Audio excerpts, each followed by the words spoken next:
Gut healthy foods అని మనం వినేవి చాలాసార్లు మనకి యాసిడ్ రిఫ్లక్స్ వస్తుంది. So acid reflux gut health ఒకటేనా? యాసిడ్ రిఫ్లెక్స్ అనేది ఒక జబ్బు, గట్ హెల్త్ అనేది ఒక ఆరోగ్య స్థితి. సో రెండు ఒకటి కాదు. One thing we have to understand.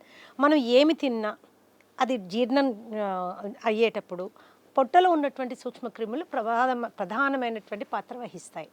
ఇందులో మనకు ఉండేటటువంటి ఆహారాన్ని బ్రేక్ డౌన్ చేసి అందులో నుంచి పోషక విలువల్ని బయటికి తీయడంలో వాటి ప్రధానమైన పాత్ర. సో ఇందులో వాటికి రెండు రకాల యాక్షన్స్ ఉంటాయి. ఒకటి సాకరోలైటిక్ యాక్షన్ అంటాం, ఇంకోటి ప్రోటియోలైటిక్ యాక్షన్ అంటాం.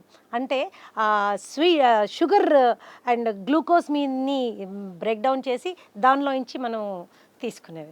అలాగే ప్రోటీన్స్ అంటే మాంసకృతుల్ని బ్రేక్ డౌన్ చేసి అందులో ఈ రెండు కూడా మనకి షార్ట్ చైన్ ఫ్యాటీ యాసిడ్స్ని సెక్రెట్ చేస్తాయి along with the other nutrients. ఈ షార్ట్ చైన్ ఫ్యాటీ యాసిడ్స్ అంటే ఏంటి?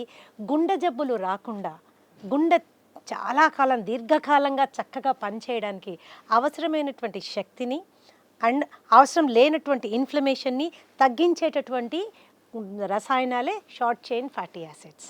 సో ఈ short chain fatty acid release అవ్వడం అనేదే అది ఒక బ్యాక్టీరియల్ యాక్షన్. అది మీరు నేను చేసుకునేది కాదు, మన పొట్టలో ఉన్నటువంటి సూక్ష్మక్రిములు చేసేటటువంటి ఒక ప్రక్రియ.